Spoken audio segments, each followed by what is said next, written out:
पूरे संसार में, तो मैं अपने स्टूडेंट्स को जो फ्यूचर मदर्स हैं कुछ स्तनपान के बारे में बताना चाहती हूँ। नवजात शिशु के लिए माँ का दूध प्राकृतिक भोजन है, एक नेचुरल फूड है। ये क्रिया जिस द्वारा दूध स्रावित होता है, ग्रंथियों से दूध स्रावित होता है, उसे हम लैक्टेशन कहते हैं। और ये जो लैक्टेशन की क्रिया है, ये पिट्यूटरी ग्लैंड से स्रावित होने वाले हार्मोन प्रोलैक्टिन और ऑक्सीटोसिन पर निर्भर करती है। माँ के दूध में कार्बोज, लैक्टोज जो है वो प्राकृतिक रूप में पाया जाता है, और दूध का जो प्रोटीन है उसे हम कैसिनोजन कहते हैं, लैक्टोल्ब्यूमिन और लैक्टोग्लोबुलिन। लेकिन माँ के दूध में लोहा बहुत कम मात्रा में पाया जाता है। शिशु के शरीर में 4 से 5 महीने की अवस्था तक के लिए ही लोहा जो है वो जमा होता है, और प्रसव या डिलीवरी के 2 या 3 दिन बाद दूध का स्राव शुरू हो जाता है। ये स्राव प्रतिदिन आधे लीटर से लेकर 2 लीटर तक हो सकता है। प्रसव के बाद पहले 2 या 3 दिन तक माँ के स्तन से जो पीले पानी जैसा तरल पदार्थ स्रावित होता है और जो सामान्य दूध से भिन्न होता है, उसे हम कोलोस्ट्रम कहते हैं। इसका स्राव बहुत कम मात्रा में होता है, लेकिन ये बहुत अधिक पौष्टिक होता है, प्रोटीन से भरपूर होता है। इसमें वसा और लैक्टोज की मात्रा दूध से अपेक्षाकृत कम होती है। नायासिन, पेंटोथेनिक एसिड, बायोटिन, राइबोफ्लेविन भी कम होता है, लेकिन विटामिन सी की मात्रा उतनी ही होती है जितनी दूध में होती है।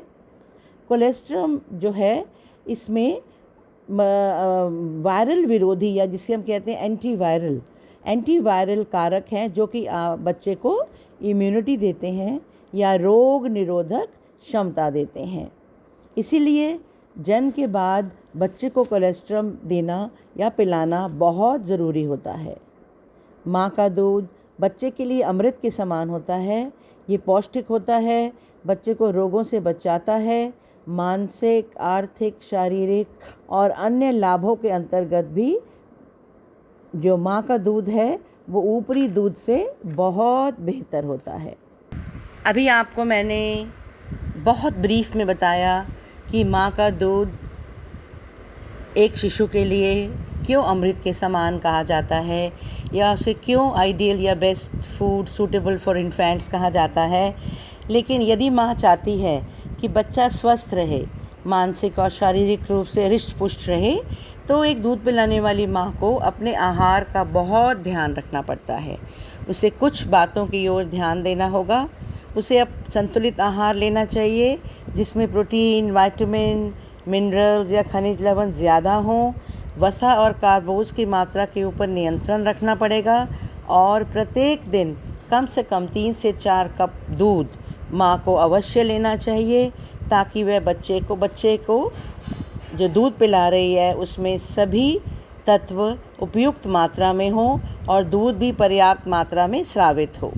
अगर वह नॉनवेज हैं तो वह नॉनवेज खाना भी ले सकते हैं। रसेदार फल, टमाटर, हरी पत्तेदार सब्जियां, पीली सब्जियां, लाल सब्जियां पौष्टिक आवश्यकता पूरी करने के लिए फल और सब्जियां इसलिए खानी चाहिए ताकि विटामिन और खनिज लवणों की आवश्यकता पूरी हो सके, और माँ को फाइबर भी मिल सके, ताकि माँ को कब्ज़ की शिकायत नहीं होनी चाहिए। मक्खन, क्रीम, तले हुए पदार्थ, बहुत मीठे पदार्थ, कार्बोनेटेड ड्रिंक्स ये अवॉइड करनी चाहिए। अल्कोहल वाले पेय पदार्थ, मिर्च मसालेदार पदार्थ, तले हुए भोजन, ज़्यादा तरी वाली सब्ज़ियाँ, भारी डिज़र्ट्स जिसे आप कहते हैं, या पुडिंग, इन पे भी रोक लगाना चाहिए, क्योंकि इससे पाचन संबंधी विकार हो सकते हैं, जिसके कारण बच्चे को भी परेशानी हो सकती है। तरल पदार्थ अधिक लेने चाहिए, जैसे दूध, पानी, फलों का रस, सूप। कॉफ़ी और चाय कम मात्रा में लेनी चाहिए। दिन भर में 3 बड़े आहार के स्थान पर 5 या 6 छोटे छोटे आहार लेने चाहिए ताकि पाचन विकार संबंधी परेशानियां ना हो, गैस, बदहज़मी, जलन आदि से छुटकारा मिल जाए और जो सुबह सुबह दिल घबराने की या कई बारी नौजिया की प्रॉब्लम स्तनपान के दौरान भी होती है, उससे भी राहत मिल जाए। यदि माँ का जब वो गर्भवती होती है, माँ का किसी भी खाद्य पदार्थ को खाने का मन करता है तो उसे इस बात का ध्यान रखना चाहिए कि अगर वो उसके लिए ज़रूरी है तो ही वह ले। इसी प्रकार स्तनपान के दौरान माँ को अपने खान पान का विशेष ध्यान रखना है, अपने स्वाद के ऊपर, अपने मन के ऊपर ध्यान ना देकर जो उसके बच्चे के लिए पौष्टिक है, संतुलित है और ज़रूरी है वो ही आहार लेना चाहिए। आहार में विभिन्नता रखी जा सकती है, उसे प्रसन्न रहना चाहिए, तनाव और चिंता से दूर रहना चाहिए, बच्चे को सुखद वातावरण में दूध पिलाना चाहिए और उसे अपना आहार भी सुखद वातावरण में लेना चाहिए। और रात का जब वो भोजन लेती हैं वो सोने से पूर्व लेना चाहिए, सोने से 2-3 घंटे पूर्व ले लेना चाहिए, नहीं तो भोजन पचाने में मुश्किल हो सकती है। और जब वह बच्चे को दूध पिलाएंगी तो बच्चे को भी गैस संबंधी प्रॉब्लम या कोलिक की प्रॉब्लम या पेट में दर्द हो सकता है। लहसुन, दूध, बादाम आदि जो पदार्थ हैं वे दूध के स्राव को बढ़ाते हैं, तो इनको भी ग्रहण करना चाहिए। आवश्यकता से अधिक शारीरिक भार को बढ़ने से रोकना चाहिए।